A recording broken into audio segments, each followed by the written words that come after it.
دوستوں، مغل سلطنت ہندوستان کی تاریخ میں سب سے زیادہ طاقتور اور با اثر خاندانوں میں سے ایک تھی۔ اس کی بنیاد بابر کی طرف سے رکھی گئی تھی، جو کہ تیمور کی نسل سے تھا، جو اس کے باپ کی طرف سے تھا، اور چنگیز خان نے اس کی ماں کی طرف سے۔ بابر ایک کرشماتی اور پرجوش حکمران تھا، جس نے کئی فوجی فتوحات کے بعد 1526 میں ہندوستان میں مغلیہ سلطنت قائم کی۔ دوستوں، پانی پت کی پہلی جنگ میں بابر کی فتح نے ہندوستان میں مغل حکومت کا آغاز کیا۔ برسوں کے دوران مغلوں نے فوجی مہمات اور تزویراتی اتحاد کے ذریعے اپنی سلطنت کو وسعت دی۔ سلطنت اکبر اعظم کے دور میں اپنے عروج پر پہنچی، جو اپنی رواداری اور انتظامی اصلاحات کے لیے جانا جاتا تھا۔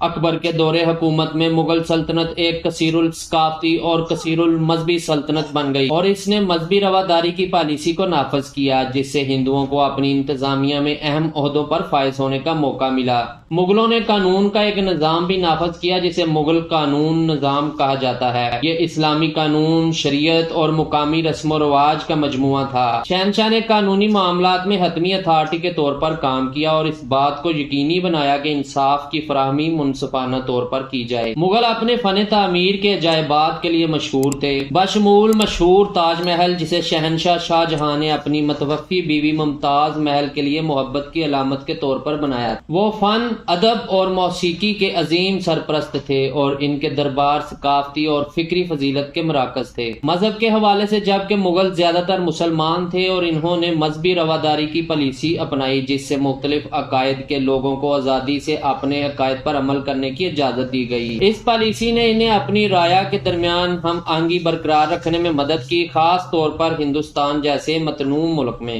مغل بادشاہ اپنے اسراف طرز زندگی اور عظیم الشان محلات کے لیے مشہور تھے۔ دربار عیش و عشرت کی جگہ تھی، جہاں فنون، ثقافت اور تطہیر کو فروغ ملا۔ بادشاہ ہمایوں کا مقبرہ، جو دہلی میں واقع ہے، مغل فن و تعمیر کا ایک اور شاندار نمونہ ہے۔ یہ برصغیر پاک و ہند کا پہلا باغیچہ تھا، اور اس نے تاج محل سمیت مستقبل کے مغل مقبروں کے لیے نمونے کے طور پر کام کیا۔ مغل فنون لطیفہ کے عظیم سرپرست تھے، خاص طور پر چھوٹی پینٹنگز۔ ان پیچیدہ اور تفصیلی فن پاروں میں عدالت کے مناظر، روزمرہ کی زندگی، فطرت اور مذہبی موضوعات کو دکھایا گیا ہے۔ اکبر نے مختلف مذاہب کو ایک نئے عقیدے میں شامل کرنے کی کوشش کی، جسے دین الہی کہا جاتا ہے۔ اگرچہ اس نے زیادہ مقبولیت حاصل نہیں کی، لیکن یہ اکبر کے مذہبی ہم آہنگی کے ویژن کی عکاسی کرتا ہے۔ مغل باغات سے محبت کے لیے مشہور تھے، اور انہوں نے ہندوستان میں فارسی طرز کے باغات کا تصور متعارف کرایا۔ سری نگر کا شالیمار باغ اور کشمیر کا نشاط باغ خوبصورت مغل باغات کی چند مثالیں ہیں۔ مغلیہ سلطنت کو ہندوستان کے علاقے دکن میں سخت مزاحمت کا سامنا کرنا پڑا۔ دکن کی سلطنتیں جیسے بیجاپور،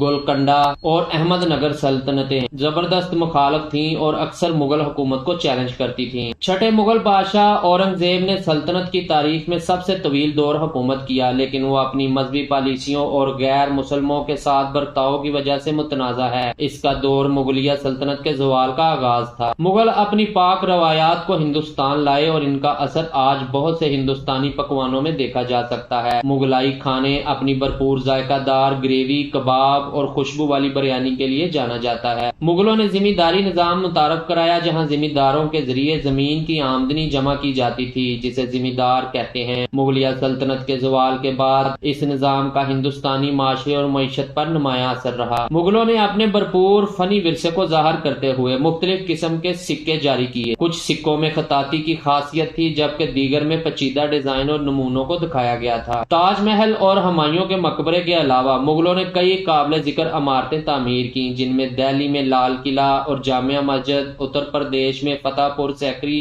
اور آگرہ میں آگرہ کا قلعہ شامل ہیں۔ مغل سلطنت کی میراث ہندوستانی ثقافت، فن اور فن تعمیر کے مختلف پہلوؤں میں پائی جاتی ہے، جو اسے تاریخ کا ایک دلچسپ دور بناتی ہے۔ تاہم ان کے بہت سے کارناموں کے باوجود مغلوں کو کئی چیلنجوں کا سامنا کرنا پڑا۔ ان کی سلطنت کی وسعت نے حکمرانی میں مشکلات پیدا کی، اور مختلف علاقوں سے کبھی کبھار بغاوتیں ہوئیں۔ مزید برآں وارثوں کے درمیان اقتدار کے لیے مسلسل جدوجہد اکثر اندرونی تنازعات اور عدم استحکام کا باعث بنتی ہے۔ 18ویں صدی تک مغلیہ سلطنت کمزور ہونا شروع ہو گئی اور علاقائی طاقتوں نے اپنے اختیار کا دعویٰ کرنا شروع کر دیا۔ برطانوی ایسٹ انڈیا کمپنی نے مغلوں کی کمزور حکومت کا فائدہ اٹھایا اور ہندوستان میں اپنا اثر و رسوخ بڑھایا۔ دوستوں، مغل سلطنت کا زوال 1857 کے ہندوستانی بغاوت میں بہادر شاہ دوم کی شکست کے ساتھ مزید واضح ہو گیا، جسے سپاہی بغاوت بھی کہا جاتا ہے۔ اس بغاوت کے ساتھ ہندوستان پر برطانوی کنٹرول مضبوط ہوا اور برطانوی ولی عہد نے برصغیر پاک و ہند پر براہ راست کنٹرول سنبھال لیا۔ مغل سلطنت کا باضابطہ طور پر خاتمہ ہوا اور آخری مغل بادشاہ بہادر شاہ دوم کو برما، میانمار کے رنگون، جدید دور کے ینگون میں جلا وطن کر دیا گیا۔ مغلوں کے اقتدار سے محروم ہونے کے بعد شاہی خاندان کے بہت سے افراد کو اہم چیلنجوں کا سامنا کرنا پڑا۔ کچھ پکڑے گئے اور مارے گئے، جبکہ کچھ نے ملک کے مختلف حصوں میں پناہ لی۔ ایک زمانے کی عظیم مغل سلطنت جس نے وسیع علاقوں پر حکمرانی کی تھی، پرانی یادوں اور تاریخی ورثے کی علامت بن کر رہ گئی۔ خلاصہ یہ ہے کہ مغل سلطنت نے ہندوستان کی تاریخ اور ثقافت کی تشکیل میں اہم کردار ادا کیا۔ وہ اپنی مذہبی رواداری، تعمیراتی کامیابیوں اور فن و ادب سے محبت کے لیے جانے جاتے تھے، تاہم برطانوی نو آبادیات کے ساتھ اندرونی اور بیرونی چیلنجز ملا کر مغلیہ سلطنت کے زوال اور زوال کا باعث بنے، جس سے ہندوستانی تاریخ میں ایک دور کا خاتمہ ہوا۔